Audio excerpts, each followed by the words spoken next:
Pelajaran Sekolah Sahabat 5 menit bersama Gereja Masih Advent hari ke-7 Jemaat Menteng Jakarta kembali hadir untuk memastikan jantung kerohanian kita tetap berdetak. Jalan dua arah adalah judul pembahasan Sekolah Sahabat hari ini, Kamis 16 September 2021.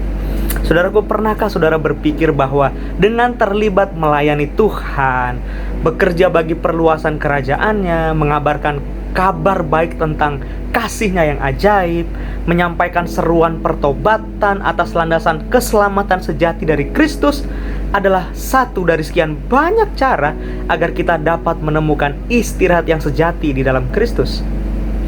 Yunus dipanggil untuk melakukan pekerjaan penting di Niniwe, tapi sepertinya lebih banyak masalah yang ada dalam pemandangan Yunus ketika tugas ini datang ketimbang manfaat-manfaat yang menurutnya didapatkan dari tugas ini. Ketika orang Niniwe memandang kepada Allah dalam pesan pertobatan yang disampaikan Yunus, sebaliknya Yunus justru memandang ini adalah tugas yang sia-sia. Bukanlah kebetulan saudara apabila Allah memilih Yunus, merpati yang setia itu, karena sesungguhnya karakternya bertolak belakang dengan arti namanya, supaya kemudian nanti merpati ini benar-benar memiliki karakter yang pantas seperti arti namanya, dan dia boleh mengerti makna kasih yang menyelamatkan melalui pengalaman sebagai seorang misionaris di Niniwe. Allah mau Yunus mengalami pengalaman kasih karunia Allah secara pribadi ketika Yunus memandang kota Niniwe yang jahat itu, saudaraku. Jadi ketika Tuhan memanggil saudara dan saya menjadi juru kabarnya, itu berarti Tuhan mau saudara dan saya mengalami secara pribadi pengalaman keselamatan, yakni pengalaman berada di dalam kasih karunia Allah ketika kita memandang dunia yang jahat ini. Yudas 1 ayat 20-23 dapat membantu kita bagaimana kita dapat mengalami pengalaman ini secara pribadi.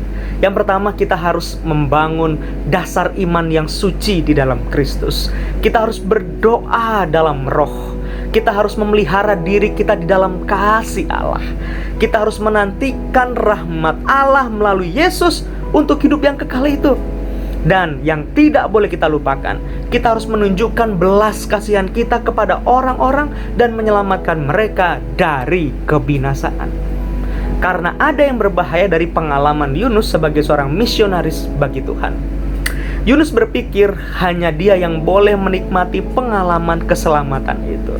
Yunus tidak siap, saudara, untuk mengetahui fakta bahwa ternyata tetangganya yang jahat itu adalah calon sorga.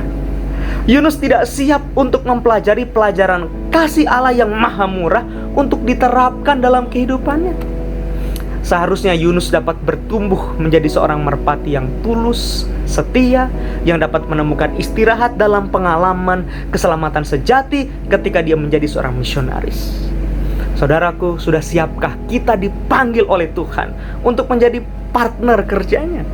Sudah siapkah saudara kita menyaksikan orang-orang yang suka menyakiti hati kita, orang-orang yang tidak senang dengan eksistensi kita, ternyata mereka juga adalah calon-calon surga? Saudara, pekerjaan ini bukan hanya sekedar supaya kita boleh menemukan istirahat yang sejati di dalam Kristus, tapi pengalaman ini juga adalah pengalaman menikmati kasih karunia Allah di dalam memenangkan jiwa-jiwa bagi kemuliaan namanya. Pastikan besok saudara join kembali untuk menikmati kesimpulan pelajaran Sekolah Sahabat sepanjang pekan ini. Share, like, comment, subscribe channel ini, dan pastikan berkat Tuhan melimpah dalam kehidupan kita. Tuhan Yesus memberkati.